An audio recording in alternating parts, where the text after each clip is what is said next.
இதுவரை 2 உலகமகா யுத்தங்களை இந்த உலகம் சந்தித்திருக்கிறது. This world has faced till now 2 world wars. நீங்கள் அமெரிக்க அதிபர் ட்ரம்பை எடுத்துக்கொண்டாலும், If you take American President Trump, ஒரு ரஷ்ய அதிபர் புதினை எடுத்துக்கொண்டாலும், or if you take Russian President Putin, இல்ல ஒரு வடகொரிய அதிபரை எடுத்துக்கொண்டாலும், or if you take the Emperor of the North Korea, Iraq அதிபரை எடுத்துக்கொள்ளுங்கள், or you take the President of Iraq, இந்த உலகத்துல எந்த நாட்டின் தலைவரையும் எடுத்துக்கொள்ளுங்கள், take the leader of any country in this world. இயேசு வருகிறாரா, இயேசுடைய ரகசிய வருகை இருக்கிறதா, இயேசு சீக்கிரமாய் மறுபடியும் வரப்போகிறாரா என்று கேட்டு பார்த்தால், ask him, is Jesus coming, is the secret coming of Jesus coming soon, or will Jesus come soon? If you ask them like this, அவர்களிடத்திலே பதில் இருக்காது.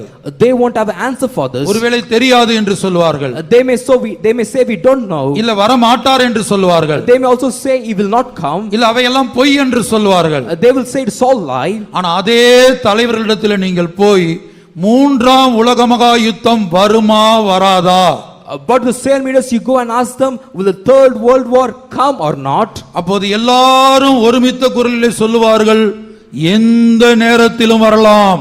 All of them with one voice, they will say it may come at any time. ஏனென்றால் இன்றைக்கு அமெரிக்க அதிபராக இருக்கட்டும், ரஷ்ய அதிபராக இருக்கட்டும், வடகொரிய அதிபராக இருக்கட்டும், நிருபர்கள் போய் அவரிடத்தில் பேட்டி எடுக்கும் போது எந்த நேரத்திலும் 3ஆம் உலக மகா யுத்தம் வரும் என்று அவர்கள் பேட்டி கொடுக்கிறார்கள். Whether it be American president, Russian president, or the president of North Korea, when journalists went to them and interviewed them, they told the 3rd world war may come at any time. ஆனால் வேதம் என்ன சொல்லுகிறது? But what does the Bible say? 3ஆம் உலக மகா யுத்தம் நடப்பதற்கு முன்பாகவே, துவங்குவதற்கு முன்பாகவே இயேசுவின் ரகசிய வருகை இருக்கும் என்பதை வேதம் தெளிவுபடுத்துகிறது. The scripture clearly says before the 3rd world war begins, the secret coming of Jesus will happen. இயேசுவின் ரகசிய வருகைக்கு பிற்பாடுதான் 3ஆம் உலக மகா யுத்தமே வரப்போகிறது. Only after the secret coming of Jesus will the 3rd world war be. கர்த்தருடைய பரிசுத்த நாமத்திற்கு மகிமை உண்டாகட்டும். Glory be to the Lord's holy name. ஆகவே அருமையான தேவ ஜனமே, இன்றைக்கு சொல்லப்படுகிற காரியங்களை ஒருவேளை கேட்பதற்கு, புரிந்து கொள்வதற்கு கடினமாய் இருந்தாலும் நீங்கள் கவனமாய் கேட்க வேண்டும். Therefore, beloved people of God, today it may be difficult to hear or understand what we are saying, but you must pay careful attention to what is being said today.